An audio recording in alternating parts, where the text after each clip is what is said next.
আজকে কোনো ভূমিকা নয়, সরাসরি শুভেচ্ছা জানিয়ে শুরু করছে আমাদের আজকের আয়োজন কোন পথে বাংলাদেশ। সবাইকে স্বাগত জানাচ্ছি, আমি সুলতানা রহমান। দেখছেন কোন পথে বাংলাদেশ এবং আমার সঙ্গে আজকে অতিথি হিসেবে রয়েছেন বাংলাদেশের নিষিদ্ধ সংগঠন ছাত্রলীগের সভাপতি সাদ্দাম হোসেন। সাদ্দাম হোসেন, আপনাকে স্বাগত জানাচ্ছি এবং ধন্যবাদ জানাচ্ছি আমাদের সঙ্গে আজকে যুক্ত হওয়ার জন্য। আগে বলুন, কেমন আছেন? জি আছি। জি, আপনার কাছে অসংখ্য প্রশ্ন আছে। গত 3 মাসে আপনারা কোথায় ছিলেন, এর আগের অবস্থা পর্যালোচনা, অসংখ্য প্রশ্ন আপনার কাছে রয়েছে এবং আমি আমার দর্শকদের কাছেও প্রশ্নের জন্য আহ্বান করেছিলাম, তারাও অনেক প্রশ্ন করছেন। অনুষ্ঠানটি লাইভ হচ্ছে, এখানেও অনেকে প্রশ্ন করবেন বলে আমি বিশ্বাস করি, সেখান থেকে আমি দু একটি প্রশ্ন আপনার কাছে রাখবো। যদি আমি শুরুতে আপনার কাছে জানতে চাই যে সাদ্দাম হোসেন, যে এই পরিস্থিতি, যে পরিস্থিতিতে আপনারা নিষিদ্ধ হলেন, এইটা আপনাদের কাছে কতখানি প্রত্যাশিত ছিল? আপনারা কি এর জন্য প্রস্তুত ছিলেন? দেখুন, 5ই আগস্টে যখন সরকার উৎখাত করা হলো এবং একটি জবরদখলকারী সরকার, একটি গণতন্ত্র হরণকারী সরকার, একটি পেছনের দরজা দিয়ে ক্ষমতায় আসা সরকার এবং জনগণের মুখোমুখি না হওয়ার, জনগণের ম্যান্ডেট না পাওয়ার যে সরকার, সেই সরকার আসার পরে তারা যে ধরনের অযৌক্তিক কর্মকাণ্ড করে, সে কারণে ছাত্রলীগ নিষিদ্ধ করবে, এটা করবে, সেটা করবে, লোক দেখানো কাজ করবে, হাস্যকর কাজ করবে, বেআইনি কাজ করবে, এটা আমরা জানি। এবং যে কারণে এরা ছাত্রলীগ নিষিদ্ধ করেছে কি করেনি এটিকে আমরা থোড়াই কেয়ার করি। সত্যি কথা যদি বলি, ছাত্রলীগের কর্মী হিসেবে ইউনূস সরকারের ঘোষিত প্রজ্ঞাপনের কোনো গুরুত্বই বাংলাদেশ ছাত্রলীগের কর্মীদের কাছে নেই। আপনারা থোড়াই কেয়ার করেন, তাহলে আপনারা পলাতক কেন? দেখুন, বাংলাদেশ ছাত্রলীগ এই মুহূর্তে গোটা দেশব্যাপী আমাদের উপর যে জুলুম, যে নির্যাতন, যে নিষ্পেষণ পরিচালিত হচ্ছে, সেই লক্ষ্যেই পরিবর্তিত পরিস্থিতিতে প্রত্যেকটি ছাত্র সংগঠনের নিজস্ব কর্মকৌশল থাকে, প্রায়োরিটি থাকে, কিভাবে কর্মকাণ্ড পরিচালনা করবে না করবে, এই জবরদখলকারী সরকারকে ফেস করবে কিভাবে আমরা এখান থেকে জনগণের মুক্তি নিশ্চিত করতে পারবো, মানুষের মত প্রকাশের স্বাধীনতা নিশ্চিত করতে পারবো, ছেলে মেয়েদের শিক্ষার অধিকার নিশ্চিত করতে পারবো, চাকরির অধিকার নিশ্চিত করতে পারবো, সেই লক্ষ্যে আমরা কাজ করছি। পলাতক হওয়ার তো প্রশ্নই আসে না। বাংলাদেশ ছাত্রলীগের নেতাকর্মীরা গোটা দেশব্যাপী জাগরুক রয়েছে। বাংলাদেশ ছাত্রলীগের কর্মীরা সেটি ফেস করবে, লড়াই করবে এবং বিজয় ছিনিয়ে আনবে। জি, সাদ্দাম হোসেন, দেখুন, বাংলাদেশ ছাত্রলীগের ইতিহাস নিঃসন্দেহে বাংলাদেশের ইতিহাসের সঙ্গে সম্পর্কিত, কিন্তু আজকে এই 2024-এ আপনি যখন এই দলটির সভাপতি, তখন আজকে এমন একটি পরিস্থিতিতে এই দল ছাত্রলীগ পড়েছে যে আপনাদেরকে পালিয়ে বেড়াতে হচ্ছে। বিভিন্ন জায়গায় ছাত্রলীগের কর্মীরা মার খাচ্ছে, অনেকের প্রাণ এরই মধ্যে চলে গেছে। এই পরিস্থিতির দায় আপনি কতখানি গ্রহণ করবেন? প্রথম কথা হচ্ছে যে, যারা ধরুন আপনি একটি দেশে ক্রিমিনাল অফেন্স করা হচ্ছে, মারধর করা হচ্ছে, নির্যাতন করা হচ্ছে, জুলুম করা হচ্ছে, মামলা নেই, তারপরও জেলে ভরা হচ্ছে, কোনো ধরনের জামিনের কোনো ব্যবস্থা নেই, কোনো আইনের শাসন নেই, তো এটি দায়, এটি তো মৌলিক মানবাধিকারের লঙ্ঘন, এটি তো মানুষের মানবিক মর্যাদাকে ক্ষুণ্ণ করা। তো সেটি কারা করছে, সেটির দায় সরকারকে গ্রহণ করতে হবে। এটির দায় তো আপনি কোনো মানুষকেই, বা বাংলাদেশের মানুষের মত প্রকাশের স্বাধীনতা, সমাবেশ করার স্বাধীনতা, গণতান্ত্রিক অধিকার প্রকাশের স্বাধীনতা, এটি তো সিম্পল বিষয়। এটির জন্য তো কোনো রাজনৈতিক দল করার প্রয়োজন নেই। আমার অধিকার রয়েছে, সেই অধিকারের গ্যারান্টি আপনার দিতে হবে এবং সেটি দিবে সেই সরকার, যে সরকার সেখানে যেভাবেই থাকুক না কেন। সেই অধিকারের গ্যারান্টি কে দেবে? আপনি শুরুতেই বলছিলেন যে এই সরকার বৈধ নয়। এখানে ভুক্তভোগী হয়েছে, দায়ী হতে প্রশ্নই আসে না।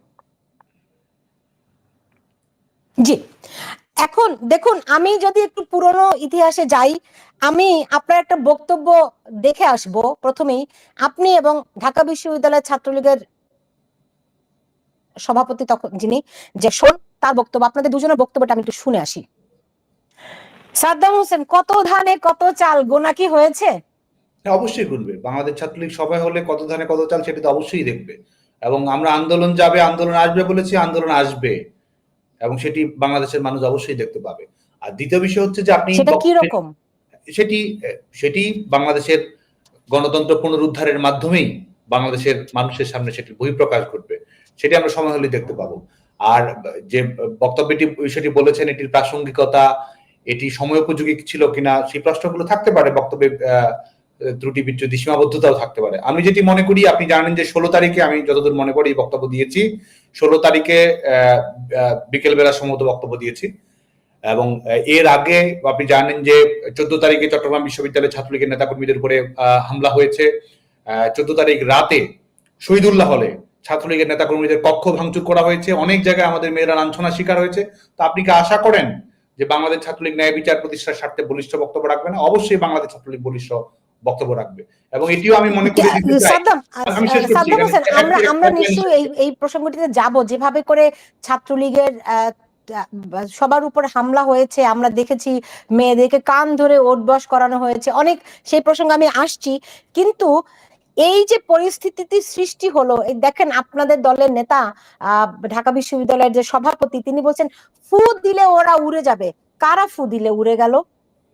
জনতার শক্তি কত শক্তি সেটা কি আপনারা আগে অনুধাবন করতে পেরেছিলেন? দেখুন, প্রথম কথা হচ্ছে পলিটিক্যাল রেটরিক একটি রয়েছে। আপনি পলিটিক্যাল স্পিচে কর্মীদের উজ্জীবিত করার জন্য, রাজনৈতিক বয়ান দেওয়ার জন্য বিভিন্ন ধরনের কথাবার্তা আপনি বলবেন, এটি স্বাভাবিক একটি বিষয়। আপনার মোটিভ কি থাকে সেটি হচ্ছে মুখ্য বিষয়। আর আপনি ধরুন একটি ষড়যন্ত্র হলো, এখন ষড়যন্ত্র, দেশি বিদেশি ষড়যন্ত্র, আপনি বিভিন্ন ধরনের অপকৌশলের আশ্রয় গ্রহণ করলেন, এবং আরো সবচেয়ে দুর্ভাগ্যজনক বিষয় যেটি, মানুষের লাশ নিয়ে আপনি রাজনীতি করলেন, এবং মানুষের লাশের আপনি লাশের বেতন হিসেবে আপনি এই সরকার গঠন করলেন। এই যদি, এবং এটির কারণে যারা উৎখাতের শিকার হলো, যারা ষড়যন্ত্রের শিকার হলো, যারা নির্যাতনের শিকার হলো, তাদেরকে যদি আপনি মনে করেন যে তারাই পরাজিত এবং তারা সঠিক ছিল না, তাহলে সময়ের উপরই ছেড়ে দিতে হবে, কারণ পলিটিক্যাল ক্যালেন্ডার 3 মাস নয়। আর সাদ্দাম হোসেন, আপনি যে ষড়যন্ত্রের কথা বলছেন, অনেকেই, এমনকি এখন যারা সমন্বয়ক আছে তাদের কেউ কেউ শিবির কিন্তু ছাত্রলীগের কমিটিতে ছিল, এরকম অভিযোগ আসছে যে আপনারা অর্থের বিনিময়ে পদ বিক্রি করেছেন। মানে কেন এই পরিস্থিতি হলো? কিভাবে শিবির আপনাদের দলে জায়গা পেল? দায়িত্বশীল পদগুলিতে তারা দায়িত্ব পেল কিভাবে করে? এটি আপনাদের সম্ভব হলো? আপনারা কিভাবে অনুমোদন দিলেন সেগুলো? কোন দায়িত্বশীল পদগুলোতে শিবির গেছে আমি জানতে চাচ্ছি একটু। বর্তমানে যে সমন্বয়কদের দুই একজন, তারা এরই মধ্যে ঘোষণা দিয়েছে যে তারা শিবিরের একজন ঢাকা বিশ্ববিদ্যালয়ের সেক্রেটারি, তারা ঘোষণা দিয়েছে, রাইট? কোন পদে ছিলেন?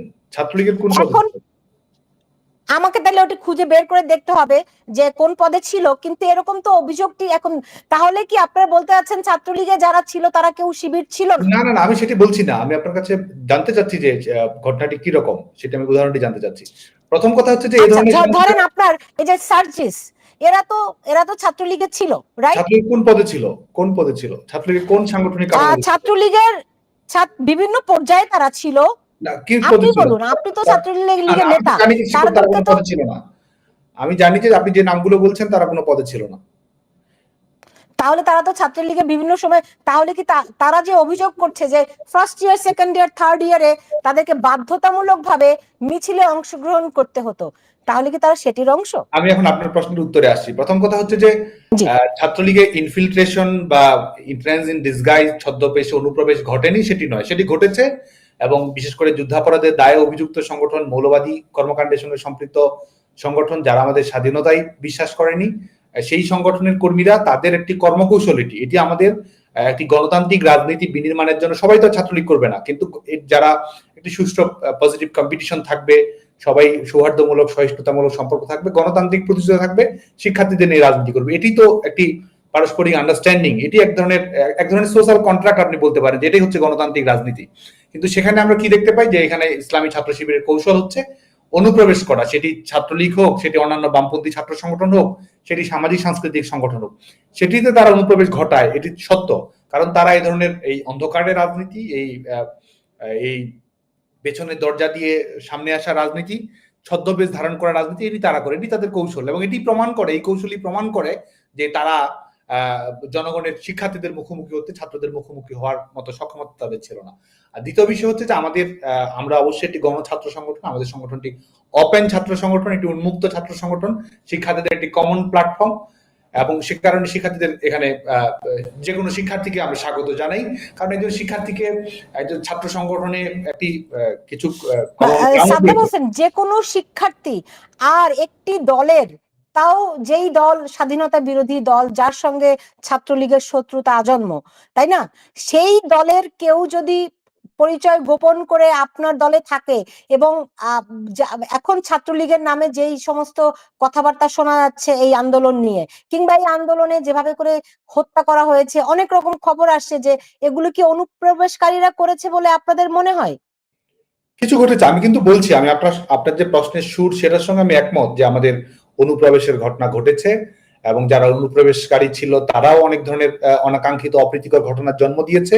এবং ছাত্রলীগের আমাদের সাংগঠনিক যে কর্মপ্রক্রিয়া, যেভাবে আমরা কর্মীদের আমাদের সংগঠনে অন্তর্ভুক্ত করি, কর্মীদের স্কুলিংটি যেভাবে হয়, সেখানে অনেক ধরনের ঘাটতি রয়েছে, সীমাবদ্ধতা রয়েছে। এটি কিন্তু আমি আপনার সঙ্গে সম্পূর্ণ আমি স্বীকার করি এবং এটি নিয়ে আমাদের কাজ করার সুযোগ রয়েছে। অবশ্যই ভবিষ্যতে ছাত্রলীগ সেগুলো নিয়ে কাজ করবে বলে আমি দৃঢ়তার সঙ্গে বিশ্বাস করি, যাতে আমাদের অন্তর্ভুক্তিমূলক প্রক্রিয়াটি, আমাদের সংগঠনের অন্তর্ভুক্তির প্রক্রিয়াটিকে আমরা আরো বেশি পরিশীলিত করতে পারি, স্ক্রিনিংটি আরো সুন্দর করতে পারি এবং একই সঙ্গে সংগঠনে সম্পৃক্ত হওয়ার পরে আমাদের ছেলে মেয়েদের স্কিল ডেভেলপমেন্ট সহ অন্যান্য বিষয়ে আরো ভালোভাবে আমরা কাজ করতে পারি।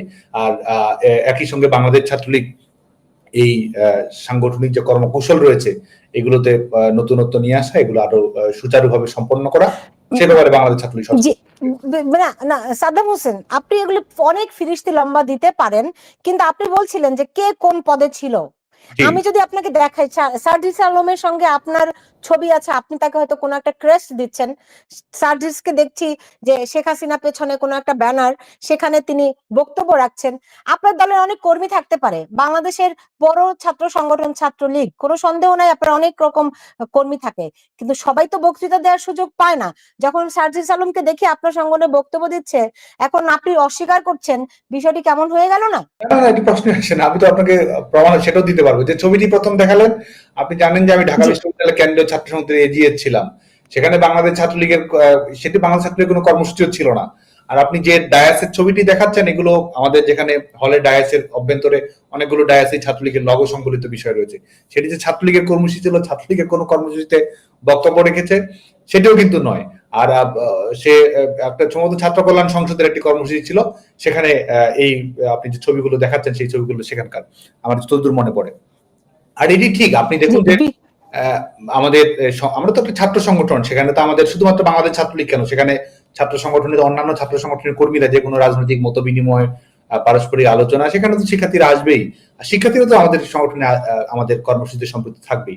আজকে যাদের কথা বলছেন তারা ছাত্রলীগের সাংগঠনিক আপনি বলছেন যে সবাই আপনাদের সঙ্গে আসতে পারে প্ল্যাটফর্ম। এইবার আমি আরেকটি ছবি দেখে আসি, যে এই আন্দোলন চলাকালীন আপনারা কিভাবে করে এই আন্দোলনকারী শিক্ষার্থীদের দমনের চেষ্টা করেছেন, তাদেরকে আহত করেছেন, তাদেরকে পিটিয়েছেন, এমনকি হাসপাতালে গিয়েও পিটিয়েছেন।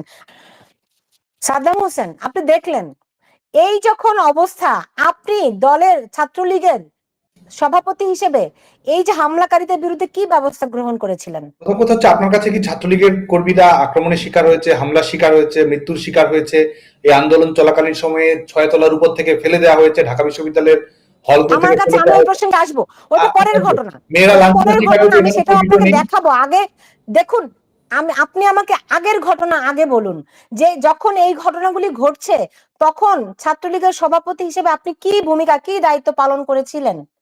দেখুন, আপনি যে ভিডিওটি দেখাচ্ছেন সম্ভবত 15 জুলাই 2024-এর, এবং সেটি নিয়ে কিন্তু আমরা বারংবার বলেছি, আমরা টক শোতে, আমাদের আলাপ আলোচনায়, আমরা অফিসিয়াল বিবৃতিতে সেটা আমরা তুলে ধরেছি। 15 তারিখের প্রেক্ষাপট কিভাবে এসেছে না এসেছে সেটি নিয়ে কিন্তু আমরা কথা বলেছি। এবং 15 তারিখে কেউ যদি সম্পৃক্ত থাকে, সহিংসতার সঙ্গে সম্পৃক্ত থাকে, তাহলে তো অবশ্যই যেভাবে বিচারিক প্রক্রিয়া রয়েছে, ছাত্রলীগের সাংগঠনিক নিয়ম কানুন রয়েছে, সেটি তো অ্যাড্রেস করবেই ছাত্রলীগ, সেটি পরের বিষয়। কিন্তু এই যে সহিংসতার ঘটনা আজকে আপনি সবার সামনে তুলে ধরলেন, এই ঘটনা কিভাবে ঘটলো সে ব্যাপারেও কিন্তু শুধু আমাদের কাছে নয়, বাংলাদেশের গণমাধ্যমগুলো 15 তারিখেই তুলে ধরেছে 15 তারিখের ঘটনার সূত্রপাত কিভাবে হয়েছে। বাংলাদেশে এই যে কোটা, আমি একটু পেছনের দিকে না গেলে এখানে বিভ্রান্তি ছড়ানোর সুযোগ রয়েছে। বাংলাদেশে সত্যিকার অর্থে 11 তারিখের পর থেকে আপনাকে বলি, আমাদের ছেলেমেয়েদের আন্দোলন কি ছিল? কোটা নিয়ে। তারা কোটা সংস্কার সমাধান চায়, ছেলেমেয়েরা এটি চেয়েছে, শিক্ষার্থীরা এটি চেয়েছে, শিক্ষার্থীরা এটি প্রাণের দাবি ছিল। তো 11 তারিখ থেকে বাংলাদেশে, 11 তারিখে যখন বাংলাদেশে হাইকোর্টের আগের রায়ের উপরে যখন স্ট্যাটাস কো প্রদান করা হলো, যখন স্থগিতাদেশ দেওয়া হলো, 11 তারিখ থেকেই বাংলাদেশে আক্ষরিক অর্থেই 1% কোটাও ছিল না। সেই আন্দোলনকে টেনে টেনে প্রলম্বিত করা হলো। কোটা সমস্যার সমাধান হয়ে গেছে, অথচ তারপরেও সেটিকে প্রলম্বিত করা হলো, রাজাকার ইস্যু নিয়ে আসা হলো, এবং সেটি আমাদের বঙ্গবন্ধু কন্যা দেশরত্ন শেখ হাসিনার বক্তব্যকে কিভাবে বিভ্রান্তি করা হলো, সেটি দেখুন পুরো আন্দোলনটি গুজবের উপর ভর করে দেশরত্ন শেখ হাসিনা কি বলেছেন এবং সেটিকে কিভাবে বিকৃত মিথ্যা তথ্য ছড়িয়ে সেটি করা হলো। আমি শেষ করছি যে আমরা সেই কথাগুলি অনেকবার বলেছি, কিন্তু আপনি দেখুন আওয়ামী লীগের সাধারণ সম্পাদক ওবায়দুল কাদের বললেন যে এই ছাত্রদের দমন করতে ছাত্রলীগই যথেষ্ট। তাহলে আপনারা কি আওয়ামী লীগের পেটুয়া বাহিনী হিসেবে কাজ করেন? আপনাদের মনে হয়নি যে আমাদেরকে কেন আমরাই যথেষ্ট? এই প্রশ্ন এইগুলি কেন বলে? আমি যেটি আপনাকে বলার চেষ্টা করছি সেটা হচ্ছে যে এই কোটা সংস্কার ইস্যুকে কেন্দ্র করে যে অনাকাঙ্ক্ষিত অপ্রীতিকর ঘটনা ঘটলো, অনেকগুলো মৃত্যুর ঘটনা ঘটলো যেটা আমাদের হৃদয়কে স্পর্শ করেছে। এবং এই যে মৃত্যুর ঘটনা ঘটলো, এই ঘটনাগুলোর সূচনা, এই সহিংসতার সূচনা কিভাবে হলো, এটাই তো মূল প্রশ্ন। যে ভিডিওগুলো আপনি দেখালেন 15 তারিখে বিজয় একাত্তর হলে যে হামলার সূত্রপাত ঘটিয়েছে, সেখানে প্রথম আলো রিপোর্ট করেছে, লাইভ রয়েছে। সেখানে আপনি জানেন যে 15 তারিখে একটি কর্মসূচি ছিল, সেই কর্মসূচিটি যখন ফ্লপ হয়েছে, বাংলাদেশ ছাত্রলীগের কর্মসূচি রয়েছে, তারা কর্মসূচিতে যাবে, তাদের কর্মসূচি ছিল রাজু ভাস্কর্যে, 12টায় কর্মসূচি শেষ করেছে, 3টায় সেখানে ছাত্রলীগের কর্মসূচি হওয়ার কথা, এবং তারা সেখানে কর্মসূচি শেষ না করে 3:30টা পর্যন্ত নিয়ে যায় রাজু ভাস্কর্য, আপনি জানেন ঢাকা বিশ্ববিদ্যালয়ে। সেখান থেকে তারা কিন্তু সহিংসতা শুরু হওয়ার আধা ঘন্টা আগের ভিডিও যদি আপনি দেখেন, দেখবেন যে লাঠি সোটা দেশি অস্ত্রশস্ত্র নিয়ে তারা কিভাবে আসে। তখন ছাত্রলীগ কিন্তু আশপাশেও ছিল না। তারা কোথায় গেল? তারা গেল ঢাকা বিশ্ববিদ্যালয়ের আবাসিক হলগুলোতে, আবাসিক হল, বঙ্গবন্ধু হল, মুক্তিযোদ্ধা হল, বিজয় একাত্তর হলে গেল, এবং বিজয় একাত্তর হলে গিয়ে সেখানে ছাত্রলীগের কর্মী, সাধারণ শিক্ষার্থী, নিরাপত্তা রক্ষী গার্ড যারা ছিল সবার উপরে তারা উপযোগী আক্রমণ করলো। কারণ তারা যখন দেখছিল আগের দিন রাজাকার বলার কারণে শিক্ষার্থীদের মধ্যে যে ক্ষোভের সঞ্চার হয়েছে, সেটির প্রেক্ষিতে তাদের আন্দোলন যে ফ্লপ হতে যাচ্ছে, সরকার ইতিমধ্যে কোটার বিষয়ে পজিটিভলি রেসপন্স করেছে, সে কারণে তাদের যে মূল লক্ষ্য ছিল এই আন্দোলনকে একটি সরকার বিরোধী আন্দোলনে পরিণত করা, সেজন্য কিন্তু তারা প্রথমবারের মতো বিজয় একাত্তর হলে ছাত্রলীগের কর্মীদের উপর আক্রমণ করলো। ছাত্রলীগের কর্মীরা সেখানে হামলার শিকার হয়েছে, সেটি সরাসরি ভিডিও রয়েছে, ডকুমেন্ট রয়েছে, এবং তার প্রেক্ষিতে ছাত্রলীগের কর্মীরা যখন হামলার শিকার হলো, তার পরিপ্রেক্ষিতে সেখানে ধাওয়া পাল্টা ধাওয়ার ঘটনা ঘটেছে, সেটি আমি স্বীকার করি, এবং সেখানে অনেক অনাকাঙ্ক্ষিত ঘটনা ঘটেছে। কিন্তু এই সহিংসতার সূচনা, এই সহিংসতার প্লট তৈরি করা, এই সহিংসতাকে পরিণতি দেওয়া, এটির দায়িত্ব তাদেরকেই নিতে হবে যারা আজকে, যাদের হাতে রক্তের দাগ লেগে রয়েছে, যারা আজকে সরকার গঠন করেছে। জি, এখন আপনি যেটি বলছিলেন যে যেভাবে করে ছাত্রলীগের উপর 5ই আগস্টের পরে যে ওগুলো হয়েছে, আমি একটু সেই পরিস্থিতিটাও দেখে আসতে চাই।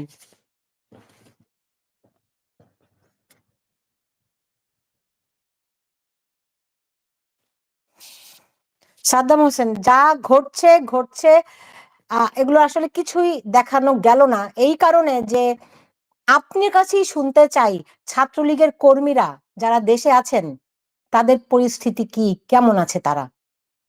হ্যাঁ, সেটি নিয়ে যদি বলি তাহলে প্রথম কথাই যদি বলতে হয় তাহলে গোটা দেশব্যাপী আপনি দেখবেন যে এই আন্দোলন চলাকালীন সময়ে 5 আগস্ট পরবর্তী সময়ে আরো বেপরোয়া ভাবে কিভাবে একটি আমাদের রোম স্ট্যাটিউটে গণহত্যার যে সংজ্ঞা রয়েছে, সেই গণহত্যার সংজ্ঞা, আপনি একটি পলিটিক্যাল গ্রুপ বিলং করেন এবং সেই পলিটিক্যাল গ্রুপ বিলং করার কারণেই আপনার উপরে নির্যাতন নিষ্পেষণ পরিচালনা করা হবে, সেটি করা হয়েছে। আপনি কোন ধর্মভিত্তিক ধর্ম বিশ্বাসের মধ্যে রয়েছেন, মাইনরিটি আমাদের সনাতন ধর্মাবলম্বীদের উপর যে হামলা পরিচালনা করা যায় সেটি করা হয়েছে, আইন শৃঙ্খলা রক্ষাকারী বাহিনীর উপর হামলা করা হয়েছে, ছাত্রলীগের নেতাকর্মীদের যেখানে পেয়েছে হত্যা করেছে, পুলিশ লেডি দিয়েছে, মামলা করেছে, এমনকি ছাত্রলীগের নেতাকর্মীরা যখন হত্যাকাণ্ডের শিকার হয়েছে সেই মামলায় আওয়ামী লীগের নেতাকর্মী, ছাত্রলীগের নেতাকর্মী তাদেরকে আবার আসামি করা হয়েছে। গোটা দেশব্যাপী এটি হচ্ছে বাস্তবতা। বাংলাদেশ ছাত্রলীগের লাখ লাখ নেতাকর্মীর বাড়িতে লিটারেলি, আমি বলি আক্ষরিক অর্থে, এটা কিন্তু আমরা বলার জন্য বলা বা অন্য কোনো বিষয় বা আরো কম আরো বেশি সেটি নয়, আক্ষরিক ভাবেই ছাত্রলীগের সকল কর্মীর বাড়িঘর ধ্বংস করা হয়েছে, ভাঙচুর চালানো হয়েছে, লুটপাট পরিচালনা করা হয়েছে, ছাত্রলীগের নেতাকর্মীদের সার্টিফিকেট ধ্বংস করা। এবং বর্তমান সময়ে যদি আপনি দেখেন যে শিক্ষা আমাদের একটি মৌলিক মানবাধিকার, আমাদের চলাফেরার স্বাধীনতা রয়েছে, কেউ ফৌজদারি অপরাধ করলে অবশ্যই বিচারিক প্রক্রিয়ার আওতায় আনতে হবে। ছাত্রলীগের অভ্যন্তরে কেউ অপরাধ করলে ব্যবস্থা গ্রহণ করেছে। শেখ হাসিনা সরকার আবরার হত্যাকাণ্ডের সঙ্গে যারা সম্পৃক্ত ছিল, বিশ্বজিৎ হত্যাকাণ্ডের সঙ্গে যারা সম্পৃক্ত ছিল, বিচার করেছে। এবং এই জুলাইয়ের ঘটনাকে কেন্দ্র করে যে সহিংসতার ঘটনা ঘটেছে সেটির বিচারের জন্য আন্তর্জাতিক কমিউনিটির কাছে আহ্বান করেছে, বিচার বিভাগের তদন্ত কমিটি গঠন করেছে। যে কেউ অভিযুক্ত থাকুক তার বিরুদ্ধে বিচার ব্যবস্থা গ্রহণ করা হতো। কিন্তু আজকে দেখুন, শুধুমাত্র ছাত্রলীগ করার অপরাধে ছেলেমেয়েরা পরীক্ষা দিতে পারছে না। 1 লক্ষের অধিক ছাত্রলীগের কর্মী আজকে আপনি জানেন যে বিশ্ববিদ্যালয়গুলোতে পরীক্ষা দিতে পারছে না, ক্লাসে যেতে পারছে না, রেসিডেন্সিয়াল হলগুলোতে তারা থাকতে পারছে না। এবং মেডিকেল কলেজগুলোতে, আপনি বাংলাদেশের মেডিকেল কলেজগুলো সম্পর্কে অবশ্যই অবগত আছেন, বাংলাদেশে যে কয়েকটি সরকারি মেডিকেল কলেজ আছে প্রত্যেকটি মেডিকেল কলেজে 70 থেকে 100 জন করে শিক্ষার্থীর ছাত্রত্ব বাতিল করা হয়েছে। প্রত্যেকটি মেডিকেল কলেজে, এক একটি মেডিকেল কলেজে 100 জনের মতো স্টুডেন্ট, তারা ডাক্তার হবে, তারা বাংলাদেশের মেধাবী শিক্ষার্থী, তারা তাদের প্রফেশনের সামনে গোটা দেশকে তারা উপকৃত করবে। সেখানে তারা আজকে ছাত্রলীগ করার কারণে বা ছাত্রলীগের সমর্থক হওয়ার কারণে কিংবা হয়তো ছাত্রলীগের দুঃসম্পর্কের বন্ধু, সে ধরনের ছেলে মেয়েদেরকে তারা কি করেছে, তারা তাদের ছাত্রত্ব বাতিল করেছে।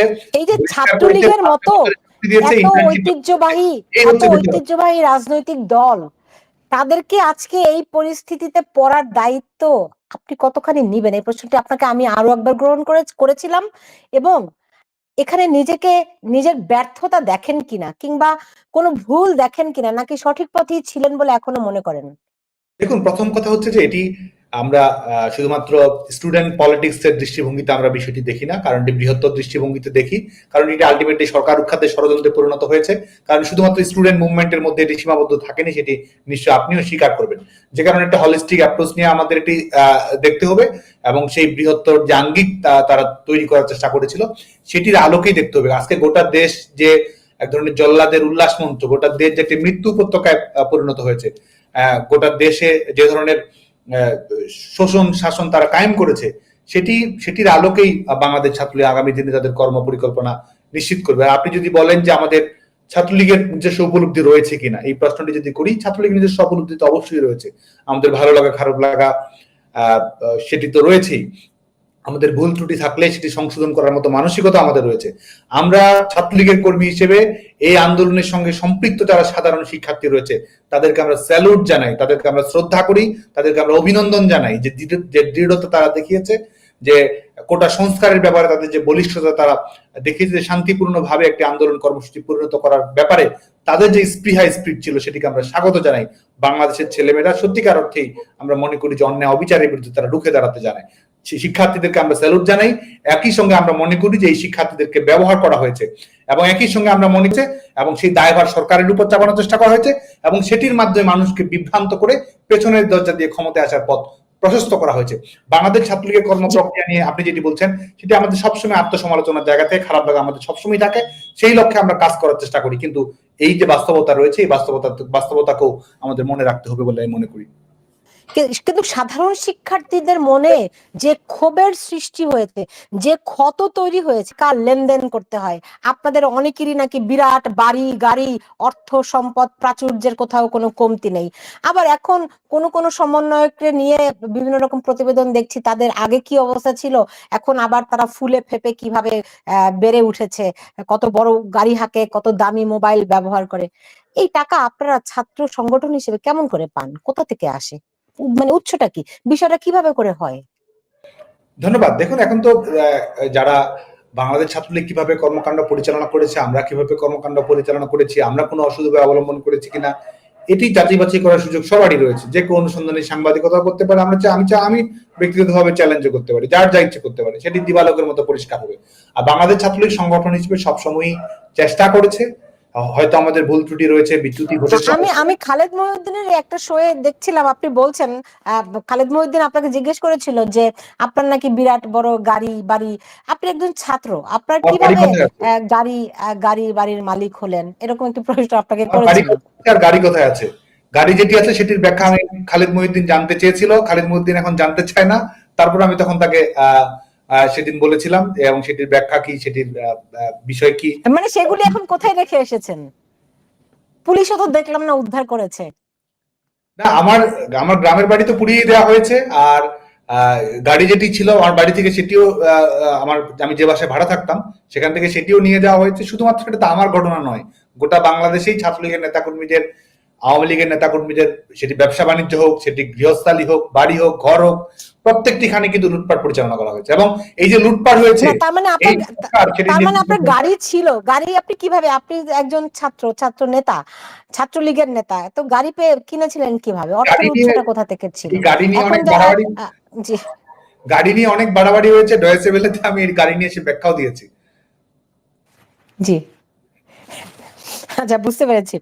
এইবার আমাকে একটুখানি বলেন তো যে মানে এই এই হাসনাত কিংবা সার্জিস এরা যদি ছাত্রলীগে হয়ে থাকে, আপনারা কি তাদেরকে বহিষ্কার করেছেন নাকি করবেন?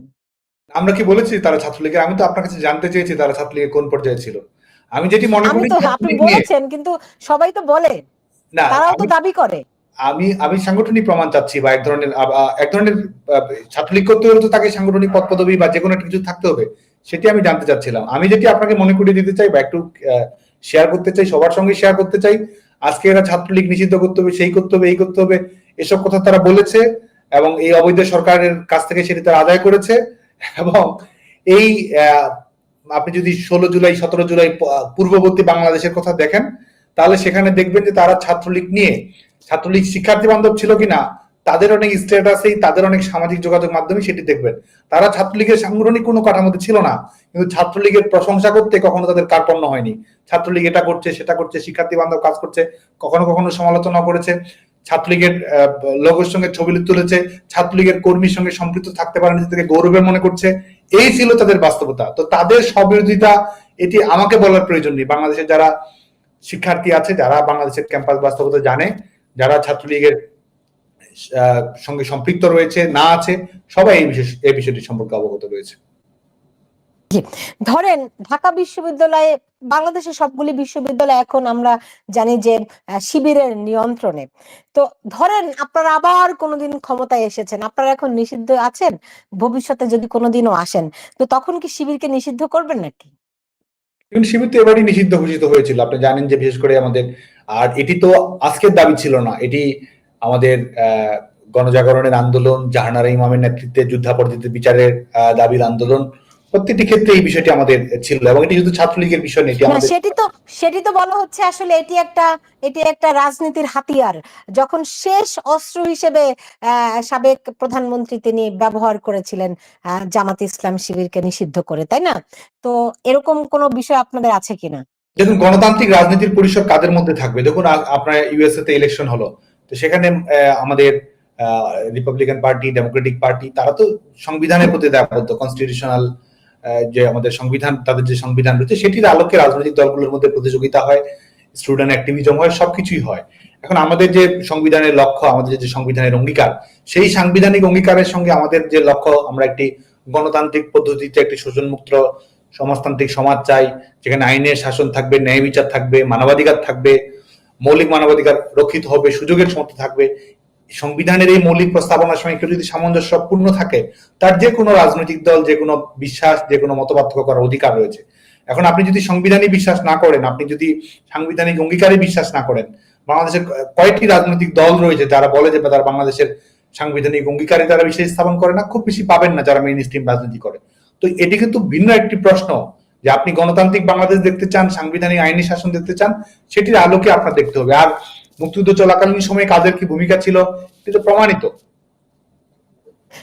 জি সাদ্দাম, তাহলে এই যে আজকের যে পরিস্থিতিতে আমরা দেখছি, এটার কোনো দায় আপনারা গ্রহণ করবেন না? দেখুন, আমি কিন্তু আবারও বলছি, আমি শিক্ষার্থীদের প্রতি স্যালুট জানিয়েছি বাংলাদেশ ছাত্রলীগের পক্ষ থেকে। শিক্ষার্থীদের লড়াই, সংগ্রামী বাংলাদেশ ছাত্রলীগের শক্তি, সেটি গণতান্ত্রিক বাংলাদেশ বুঝতে পেরেছি। সবচেয়ে গুরুত্বপূর্ণ। সাদ্দাম হোসেন, আমি শুরুতেই বলেছিলাম যে আমি দর্শকদের কাছে প্রশ্ন চেয়েছিলাম, অনেকেই অনেক প্রশ্ন রেখেছেন, আমি দুই একটি প্রশ্ন করতে চাই আপনাকে। সেটার মধ্যে একজন তানভীর সোহেল, তিনি প্রশ্ন রেখেছিলেন যে সাধারণ মানুষের কাছে ছাত্রলীগ একটি ডেভিল সংগঠন হয়ে উঠেছিল, এটা কি তারা বুঝতে পেরেছিল কিনা, এবং ছাত্রলীগ সম্পর্কে সব শ্রেণীর মানুষের মধ্যে নেতিবাচক মনোভাব তৈরি হয়েছিল কেন?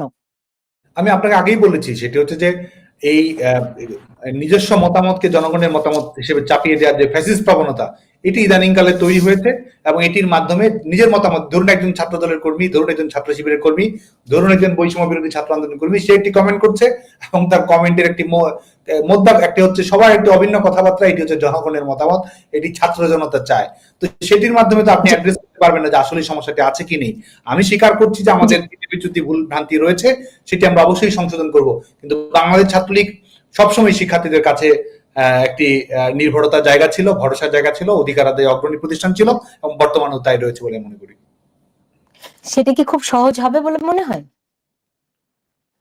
আমাদের যে লড়াইটির কথা আমরা বলেছি, গণতন্ত্রের লড়াই, সেই লড়াইয়ে বাংলাদেশ বিজয়ী হবে, বাংলাদেশের জনগণ বিজয়ী হবে। এবং এই লড়াই যেভাবেই হোক না কেন, এই লড়াইয়ের পথটি যত প্রতিকূলই হোক না কেন, আমাদের দেয়ালে পিঠ থেকে গেছে, এখান থেকে পিছু ফেরার অবকাশ আমাদের নেই।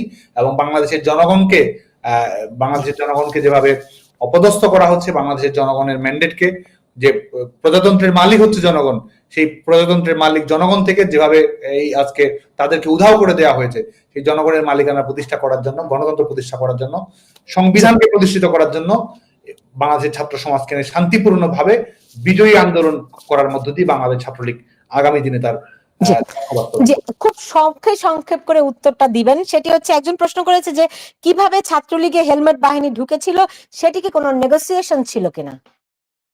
এটি একটি হাস্যকর প্রশ্ন, কারণ প্রথম কথা হচ্ছে যে আমাদের তাহলে যারা হেলমেট পরেছিল সেগুলো তো আপনাদেরই অংশ ছিল নাকি? হেলমেট পরা কি আইন সিদ্ধ নয়?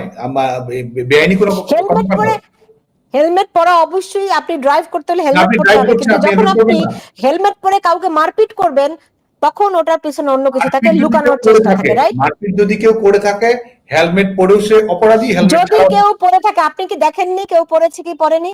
আমি আপনাকে বলছি, মারপিট যদি কেউ করে থাকে, হেলমেট পরলেও সে অপরাধী, হেলমেট ছাড়া পরলেও সে অপরাধী। এটি আমাদের দলের দৃষ্টিভঙ্গি। কিন্তু বলা হচ্ছে এই হেলমেট বাহিনী, কারণ বিপুল সংখ্যক আমরা দেখেছি যে যারা হেলমেট পরে ছাত্রদেরকে পিটিয়েছে, বিভিন্ন জায়গায় মানে মারপিট নাশকতার সঙ্গে যুক্ত থেকেছে, তাদের অনেকেরই হেলমেট পরা ছিল। আপনি তাদেরকে ডিফেন্ড করছেন। আমি আপনাকে পাল্টা প্রশ্ন করতে চাই, যাদের সেই দুর্বলতা রয়েছে তারাই তো বিচারের মুখোমুখি হতে ভয় পায়। আজকে যে সরকার ইন্ডেমনিটি দিয়ে দিল যে তারা এদের বিচার করা যাবে না, এদের বিচার করা যাবে না, এই সময় থেকে এই সময় প্রশ্ন তোলা যাবে না, তো তার মানে কারা অপরাধী? তো সরকারি প্রজ্ঞাপন এটি প্রমাণিত হচ্ছে। সরকারি বরং এক ধরনের সরকারি সবচেয়ে বড় সাক্ষী যে হত্যাকাণ্ডগুলো কারা ঘটিয়েছে। সরকারি আরেকটি প্রশ্ন, এটা হেলমেট সংক্রান্তই, সেটি হচ্ছে ভবিষ্যতেও কি হেলমেট বাহিনীর পদ দেওয়া অব্যাহত থাকবে কিনা? জি, ভবিষ্যতেও এইসব হেলমেট বাহিনীকে পদ দেয়া অব্যাহত থাকবে কিনা? আমি আবারও বলছি যে ক্যারেক্টার অ্যাসাসিনেশনের জন্য এই ধরনের মুখরোচক শব্দ যারা ব্যবহার করে, তারাই এই আজকে তাদের ক্ষমতাকে জায়েজ করার জন্য অন্য সংগঠনের ব্যাপারে বিভ্রান্তি ছড়ানোর দায়িত্ব তারা নিজেই গ্রহণ করেছে। নিজেরা এসব স্বঘোষিত উপদেষ্টা, নিজেরা বিভিন্ন ধরনের দায়িত্ব নিজেরাই গ্রহণ করেছে, এবং তারাই আজকে তাদের যে অবৈধ ক্ষমতা, এই মসনদটিকে কিভাবে বুনিয়াদ করতে হয়, শক্তিশালী করতে হয়, এবং তারা জানে যে এই প্রতিরোধটা জনগণের দিক থেকে আসবে এবং জনগণের বিশ্বস্ত বন্ধু হিসেবে ছাত্রলীগ ভূমিকা রাখবে। সে কারণে সুকৌশলে ছাত্রলীগকে পরাজিত করা, ছাত্রলীগ সম্পর্কে বিভ্রান্তি ছড়ানো, এই লক্ষ্যে তারা এই ধরনের মুখরোচক কথাবার্তা ব্যবহার করছে। জি, আরেকটি প্রশ্ন এসেছে, এটি ব্যাপকভাবে মানুষের মধ্যে কিন্তু আলোচিত হচ্ছে, সেটি হচ্ছে গিয়ে টাকার বিনিময়ে ছাত্রলীগ শিবিরের কাছে পদ বিক্রি করেছে।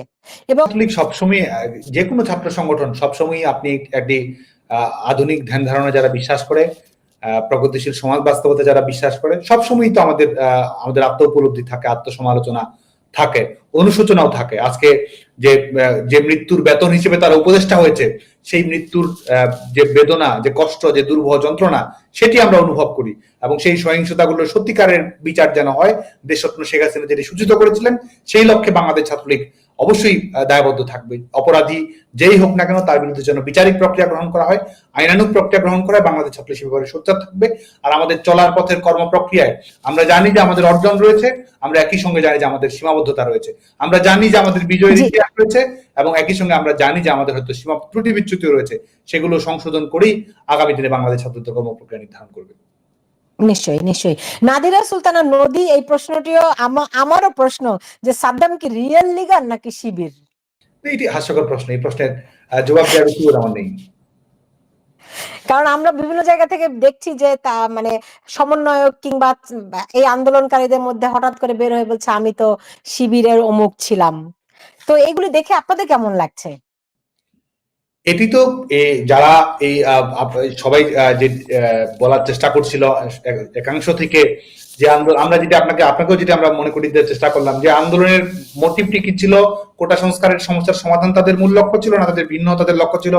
যদি তাদের ন্যায়ের প্রতি দৃষ্টিভঙ্গি সঠিক থাকতো, ন্যায়ের প্রতি তারা যদি আস্থাভাজন হতো, তাহলে তো এই মুখোশগুলো পড়ার তাদের প্রয়োজন ছিল না। এই মুখোশগুলো মুখোশ কারা পড়ে, যাদের মুখোশ ধারণ করার প্রয়োজন হয় তারাই পড়ে। তো এটির মাধ্যমে তারা আজকে নিজের পরিচয় প্রকাশ করছে, এটির মাধ্যমে তো তাদের দুর্বলতা, তাদের অনৈতিকতা এবং তাদের ক্রিমিনাল অফেন্স, তাদের সম্পৃক্ততা, এটিই প্রমাণ পাওয়া যায়।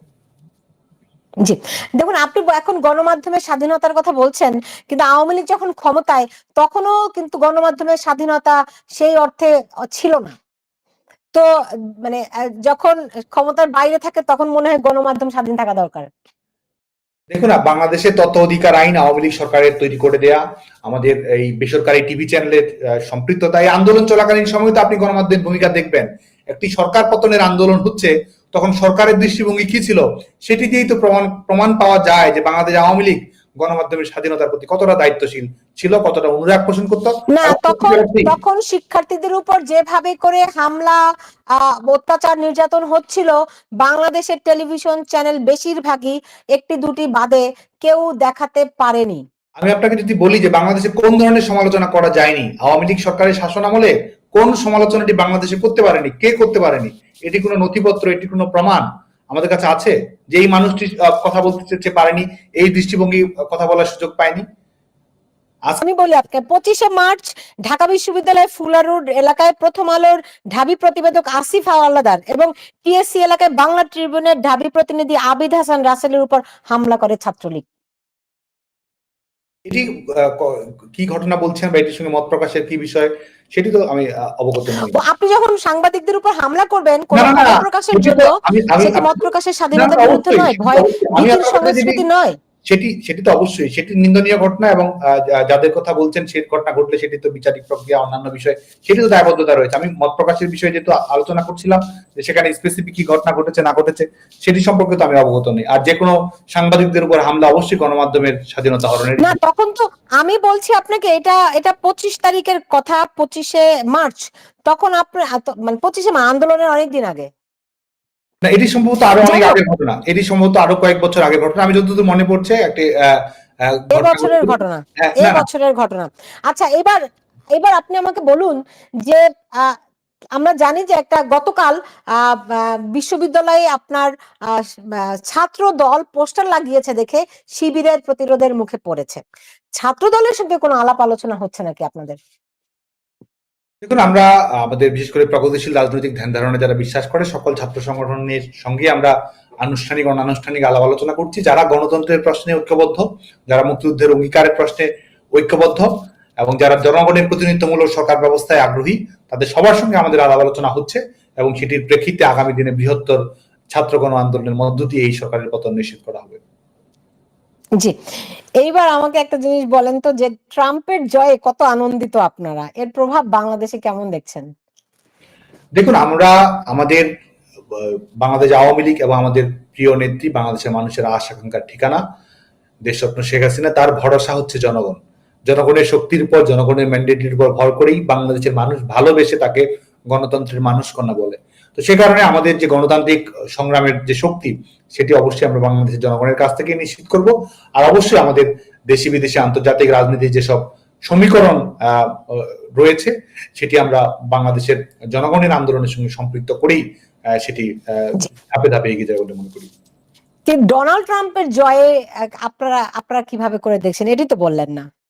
কত আনন্দিত হয়েছেন, কত খুশি হয়েছেন? আমরা আগে শুনতাম যে ঈদের পরে আন্দোলন, হ্যাঁ, তো এখন শুনছি আচ্ছা 5ই নভেম্বর আমেরিকার নির্বাচনের পরে জানা যাবে, এরকম কোনো ব্যাপার আছে নাকি?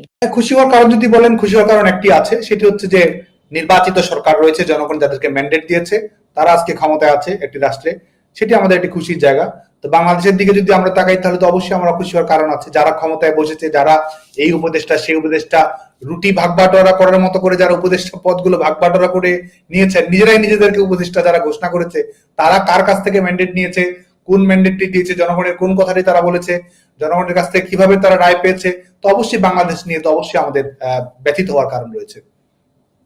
জি, দেখুন, আমার মানে আমি প্রশ্নটি করতেই চাই, আপনি একটু আগে বলছিলেন যে গণতন্ত্রের মানুষ কন্যা শেখ হাসিনা, এইটি ছাত্রলীগ আওয়ামী লীগের সবাই এই স্লোগান দিত, তাকে জননেত্রী বলতো, কিন্তু 5ই আগস্টের আগে থেকেই তাকে স্বৈরাচার বলা হচ্ছে। আপনারা কি আওয়ামী লীগের কোনো দোষ ত্রুটি ভুল ভ্রান্তি দেখেন? পৃথিবীতে এমন কোন রাজনৈতিক দল আছে যারা সরকার পরিচালনায় শতভাগ সফল হয়? আমি যেটি মনে করি যে আধুনিক রাষ্ট্র পরিচালনায় বাংলাদেশ আওয়ামী লীগ ছাত্রলীগের একজন কর্মী হিসেবে নয়, বাংলাদেশের একজন নাগরিক হিসেবে মনে করি আওয়ামী লীগ সাফল্যের পরিচয় দিয়েছে। বিশেষ করে জনগণের ক্ষমতায়ন ঘটানো, বাংলাদেশের মানুষের কোথাও কোনো ভুল ত্রুটি দেখেন না? না না, আমি কিন্তু বলেছি প্রত্যেকটি রাজনৈতিক দলেরই থাকবে, এটি স্বাভাবিক বিষয়। এটি না থাকাটাই বরং অস্বাভাবিক। কিন্তু বাংলাদেশের কি ভুল দেখেন আমাকে বলুন, কি ভুল দেখেন? না না না, আমি আপনাকে আমার ব্যাখ্যাটি দেওয়ার সুযোগ আছে। বাংলাদেশের জনগণের জীবনমান পরিবর্তন করা, অর্থনৈতিক উন্নয়ন ঘটানো এবং এটির বৈশ্বিক স্বীকৃতিও তিনি অর্জন করেছেন। এমডিজি এসডিজি অর্জনে গোটা পৃথিবীতে যে দেশটি সবচেয়ে বেশি সাফল্যের পরিচয় দিয়েছে, সাস্টেইনেবল ডেভেলপমেন্ট গোল এবং মিলেনিয়াম ডেভেলপমেন্ট গোলের যে সূচকগুলো রয়েছে, যে সূচকগুলোর মধ্যে আপনার নারীর ক্ষমতায়ন হোক, সেটি আমাদের খাদ্য পুষ্টি হোক, তার শিক্ষার অধিকার হোক, তার কর্মসংস্থানের অধিকার হোক, লিঙ্গ বৈষম্য হোক, ধর্মীয় বৈষম্য দূরীকরণ হোক, প্রত্যেকটি ক্ষেত্রেই সরকারের যে সফলতা, শেখ হাসিনা ছিলেন একজন রাষ্ট্রনায়ক হিসেবে সত্যিকারের চ্যাম্পিয়ন। এবং একটি কল্যাণধর্মী রাষ্ট্র ব্যবস্থা কিভাবে গড়ে তুলতে হয়, শেখ হাসিনা ছিলেন তার একজন আইকনিক নেতৃত্ব। বাংলাদেশের মানুষের কাছে শেখ হাসিনা তাই রয়েছেন, এবং আগামীতে শেখ হাসিনা আবারও বাংলাদেশের প্রধানমন্ত্রী হয়ে সেটি আমি বুঝতে পেরেছি। আমি সুনির্দিষ্ট করে ভুলগুলি জানতে চাই, অন্তত 3টি ভুল বলুন।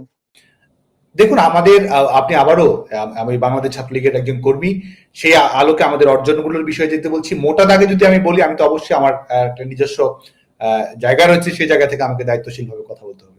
এবং সেই জায়গা থেকে যদি বলি, আমি বৃহত্তর আঙ্গিক থেকে একটি রাজনৈতিক দল, আধুনিক গণতান্ত্রিক রাষ্ট্রে প্রত্যেকটি রাজনৈতিক দলই একটি সরকার পরিচালনা করার ক্ষেত্রে, আমি বুঝতে পেরেছি সরকার পরিচালনায় ভুল ত্রুটি অনেক কিছু থাকে, শেখ হাসিনার সফলতা অনেক যেমন আছে, এটা কেউ অস্বীকার করবে না। ভুলগুলি আপনাদের মুখে অন্তত একটি ভুল বলুন যে এটি আমাদের ভুল। 3টি লাগবে না, একটি বলুন। আমি সেই এইভাবে গাণিতিক ভাবে বলা কিংবা তাৎক্ষণিক ভাবে সরকারের সমালোচনা করা, সেটি দায়িত্বশীলতার পরিচয় বলে মনে করি না। আচ্ছা, বুঝতে পেরেছি। এইবার দেখুন, এই 5ই আগস্টের পরে তৃণমূলের ছাত্রলীগের কত নেতাকর্মী নিহত হয়েছে, আপনাদের কাছে তার কোনো হিসাব আছে? হ্যাঁ, তার পরিসংখ্যান রয়েছে। কত? আমাদের বিশেষ করে এটির পরিসংখ্যানের কর্মপ্রক্রিয়া এখনো চলমান রয়েছে, এবং আমরা আমাদের বিভিন্ন আন্তর্জাতিক মানবাধিকার সংস্থা, সেগুলোর সঙ্গে আমরা কাজ করছি। আজকেও আমরা মিটিং করেছি মানবাধিকার সংস্থাগুলোর সঙ্গে, ফ্যাক্ট ফাইন্ডিং কমিটি সহ অন্যান্যগুলোর সঙ্গে আমাদের আলোচনা হচ্ছে। বাংলাদেশে সহস্রাধিক নেতাকর্মী নিহত হয়েছে, ছাত্রলীগের নেতাকর্মী নিহত হয়েছে, আইন শৃঙ্খলা রক্ষাকারী বাহিনীর সদস্যরা নিহত হয়েছে, এবং এর বাইরেও যারা সনাতন ধর্মাবলম্বী যাই হোক, অনেকেই এই নির্মম হত্যাযজ্ঞের শিকার হয়েছে।